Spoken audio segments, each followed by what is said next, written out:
तुम इतने सालों से यहाँ कैसे जिंदगी गुजार रहे हो? ये तो सच है भैया कि ये शहर इंसानों का जंगल है। मैं भी जब यहाँ ट्रांसफर होकर नया नया आया था तो मुझे भी बड़ा अजीब लगता था, मगर धीरे धीरे आदत पड़ गई। अब गांव और शहर की जिंदगी में फर्क तो होगा ही भाई साहब। जो शांति गांव में मिलती है वो यहाँ नहीं मिल सकती। खैर बाबूजी, आप अपना पूरा ख्याल रखिएगा। ओ बेटा, तू मेरी चिंता ना करा कर, ध्यान तो तू रखा कर अपना। दिन रात गुंडे बदमाशों से वास्ता पड़ता है तेरा।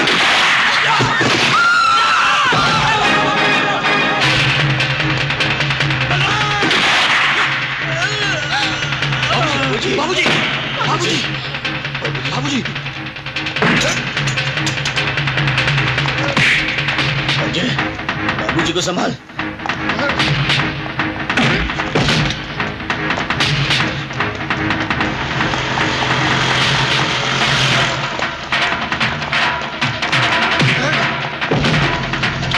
जल्दी चलो, जल्दी गाड़ी चलो।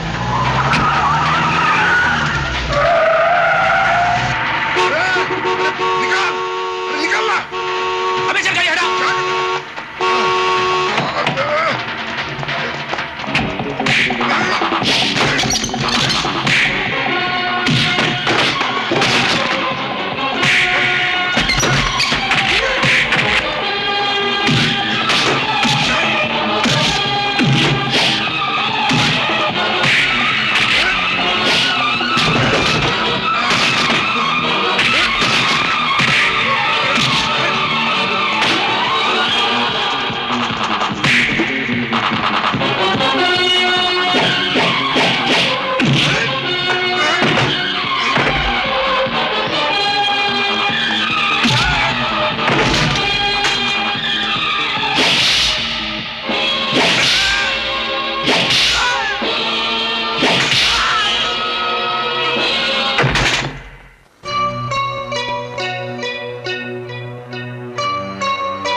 भैया, मुझे आपको यहाँ इस हालत में देखकर बहुत दुख हो रहा है। अजय, जो कुछ हुआ है मैं उसके लिए शर्मिंदा नहीं हूं। हाँ, अगर बाबूजी के हत्यारे को मैं जिंदा जाने देता तो मैं खुद को जिंदगी भर माफ नहीं कर सकता था। अब कानून मुझे उम्र कैद की सजा सुना दे या फांसी के फंदे पर चढ़ा दे, मुझे अपने अंजाम की कोई परवाह नहीं। पर मेरे को तुम्हारी परवाह है बलराज भाई। मर्डर केस में अगर आई विटनेस ना हो तो केस अंधे कानून के माफिक कमजोर हो जाता है। बलराज भाई ने भीम कलाल को मारा ये किसी ने नहीं देखा। बलराज भाई ने मेरी जान बचाई, इसीलिए मैं उन्हें कानून से छुड़ाने आया। वकील साहब, इंस्पेक्टर साहब को बेल ऑर्डर बताना। ये लीजिए।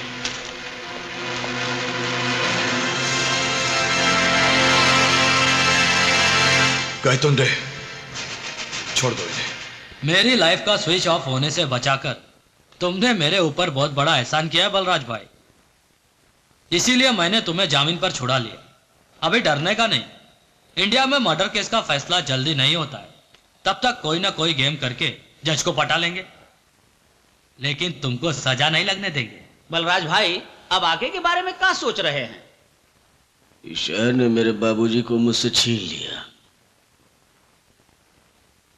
अब मैं अपनी माँ को साथ लेकर गांव चला जाऊंगा। अब तुम कहीं नहीं जा सकते।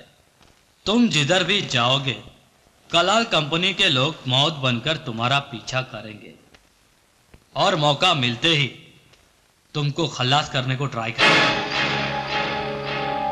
तुम्हारे पिता का खून एक एक्सीडेंट था, वो लोग का टारगेट तुम थे और तुम अभी तक जिंदा हो। अगर तुम गांव चले गए तो वो लोग तुमसे बदला लेने के लिए तुम्हारे भाई पे हमला कर सकते हैं। इस ससुरी मुसीबत तो तोहरा परिवार के साथ जुड़ गई है बलराज भाई, कोई भी कहीं भी टपक सकता है। अब तोहरा कलाल कंपनी के लोगों से मुकाबला करने के लिए हर वक्त तैयार रहना पड़ेगा। अगर तुम जीना चाहते हो और अपनी फैमिली को मरने से बचाना चाहते हो तो इसे अपना साथी बना लो।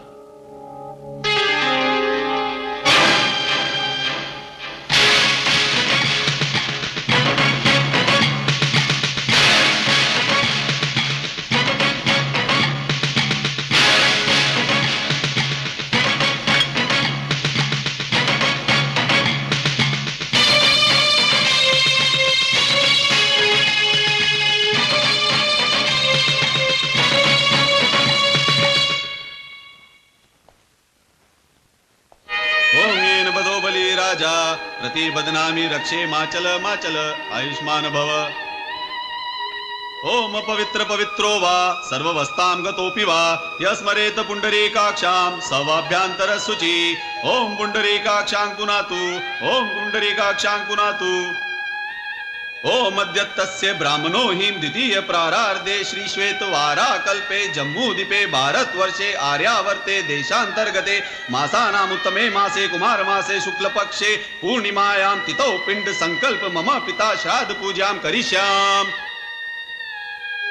यजमान जी, पिंडों पर जल सिंचन कीजिए।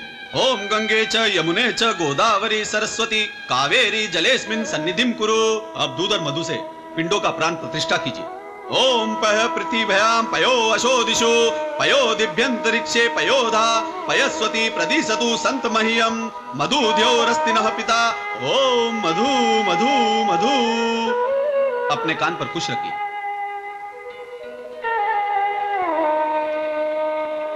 अब पिंड को अपने हाथों में लीजिए। नमो वह पित्रो जीवाय नमो वह पित्रो घोराय नमो वह पित्रो पिंडाय नमः। पाद्यो पाद्यम अस्ते अर्घम मुखे आचमनीयम समर्पयामि।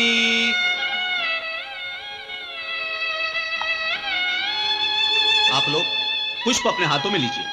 नाना सुगंध पुष्पाणि यथा कालो भवानि च पुष्पांजलि मया दत्ता गृहान परमेश्वर। आप लोग अपने स्वर्गीय पिताजी को पुष्प समर्पित कीजिए। ओम पित्राय नमः पुष्पम समर्पयामि।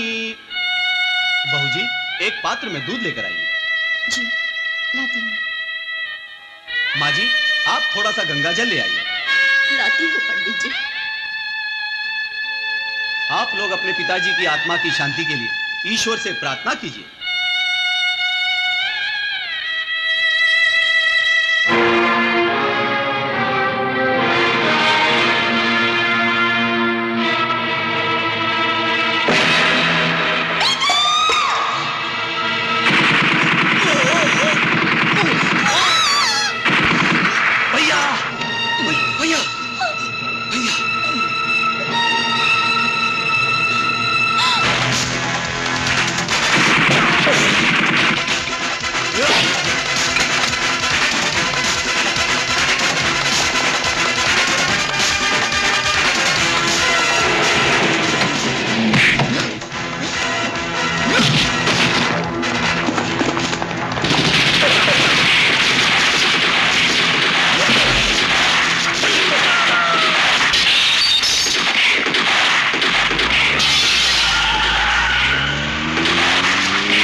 डॉक्टर साहब, कैसे हैं भैया?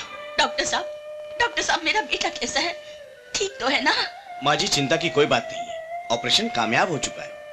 होश आने के बाद आप अपने बेटे से मिल सकती हैं। बैठ जाओ माँ। मिस्टर अजय, एक मिनट। जरा आगे बिठाओ। यस। देखिए, अभी कुछ कहा नहीं जा सकता। 8 घंटे के अंदर अगर बलराज राणा को होश आ गया तो बच सकते हैं, वरना कुछ भी हो सकता है। लेट अस वेट एंड सी।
आपने बलराज राणा को टपकाने में कोई मिस्टेक नहीं किया, पर 20 गोलियां खाने के बाद भी वो साला मरा नहीं।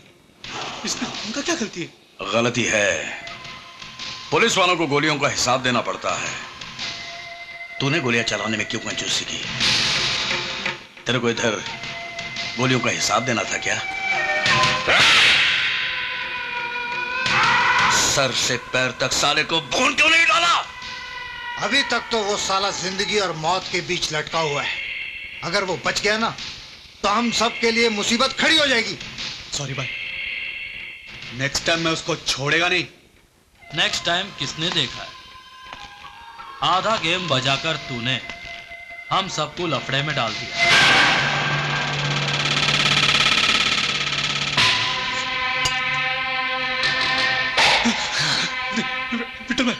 विठल भाई प्लीज मेरे को माफ कर दो विठल भाई। अभी अपने से दोबारा ऐसी गलती कभी नहीं होगा विठल भाई, प्लीज प्लीज विठल भाई।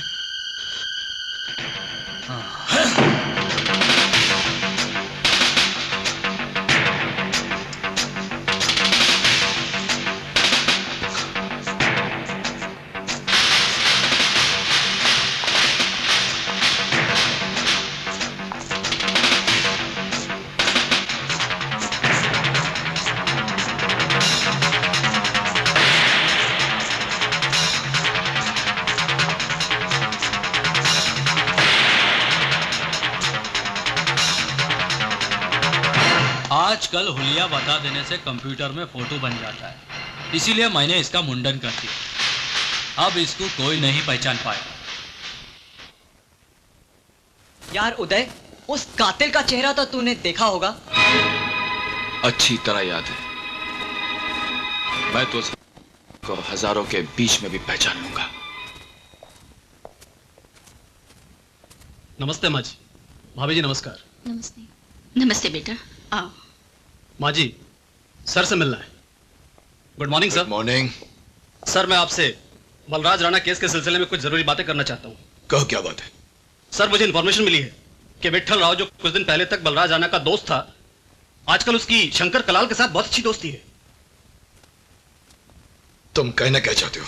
सर, दोस्त जब दुश्मन से दोस्ती कर ले तो फिर दोस्त नहीं रहता।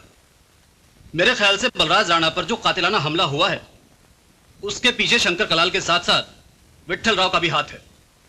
अगर आप कहें तो मैं दोनों को गिरफ्तार कर लूं। किस बुनियाद पर तुम उन्हें गिरफ्तार करना चाहते हो? किस बुनियाद पर? हमारे पास उनके खिलाफ न कोई सबूत है न कोई गवाह है। आज तुम उन्हें अरेस्ट करोगे, कल वो कोर्ट से बेनिफिट ऑफ डाउट पर छूट जाएंगे, फिर हम कुछ नहीं कर पाएंगे, उनका कुछ नहीं। इसका मतलब यह है कि जिन लोगों ने बड़े भैया को जान से मारने की कोशिश की उसे कानून कभी नहीं पकड़ पाएगा। तुम्हारा यह सोचना बिल्कुल गलत है उदय। अपराधी चाहे कितना ही चालाक क्यों न हो, उसका अंत कानून के कदमों में ही होता है। कुछ मुजरिम ऐसे होते हैं भैया जो अपने पीछे जुर्म का निशान कभी नहीं छोड़ते। ये शंकर कलाल और विठल लाल उन्हीं में से एक है। भैया अगर आप सबूत और गवाह के भरोसे बैठे रहे तो उनका कुछ भी नहीं बिगाड़ पाएंगे। अरे मैं तो कहता हूं भैया, उन दोनों को उठाकर लाइए, लॉकअप में डालिए और इतना मार मारिए कि वो खुद ब खुद अपना जुर्म कबूल कर ले। मुझे क्या करना चाहिए क्या नहीं करना चाहिए ये मैं अच्छी तरह से जानता हूं। तुम मुझे मेरी ड्यूटी मत सिखाओ। भैया मैं आपको कोई ड्यूटी नहीं सिखा रहा हूं, मगर सच तो यह है कि आप इस केस में कुछ करना ही नहीं चाहते, क्योंकि जिस आदमी के सीने में गोली लगी है वो आपका सगा भाई होते हुए भी आपका भाई नहीं है। वो आपकी नजर में सिर्फ एक मुजरिम है, सिर्फ एक मुजरिम है वो। उदय, ये क्या बकवास कर रहा है? बड़े भाई से कोई इस तरह बात करता है? अजय बलराज से नहीं, उसके पेशे से नफरत करता है। तो क्या समझता है बलराज के साथ जो कुछ हुआ उसका दुख इसे नहीं है? इसे कुछ मत कहो मां। आज ये जो कुछ भी बोलना चाहता है इसे बोल लेने दो। देखिए, आप इसकी बात का बुरा मत मानिए। ये तो अभी बच्चा है। आपको देर हो रही है, आप ऑफिस जाइए। नहीं सुजाता, इसने जो कुछ कहना था वो तो इसने कह ही दिया। अब कुछ बातें मैं भी इसे समझाता हूं। देखो उदय, तुम्हारे दिल में मेरे बारे में जो गलतफहमी है उससे मुझे कोई फर्क नहीं पड़ता। और यह बात भी सच है कि मेरे और बलराज राणा के बीच पुलिस और मुजरिम का रिश्ता है, सिर्फ पुलिस और मुजरिम का। क्योंकि मेरे लिए खून के रिश्ते से ज्यादा अहम, ज्यादा अजीज मेरा अपना फर्ज है। बलराज राणा के साथ जो कुछ भी हुआ ये उनके अपने कर्मों का फल है। क्योंकि जो लोग दूसरों की छाती पर गोलियां बरसाते हैं, एक दिन उन्हें अपने सीने पर भी गोलियां खानी पड़ती हैं। यही इस दुनिया का उसूल है जिसे कोई नहीं बदल सकता। चलो गौतम।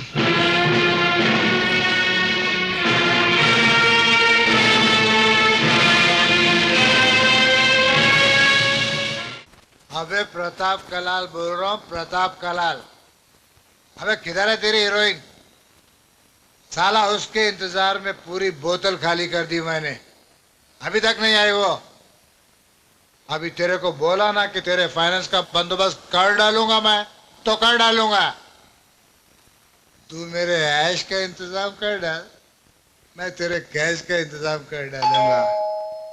है सुन, लगता है सुंदरी आ गई, तेरे से बाद में बात करता हुआ। हे राजू। हाँ भाई।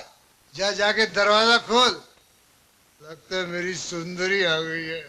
खोलता हूँ भाई।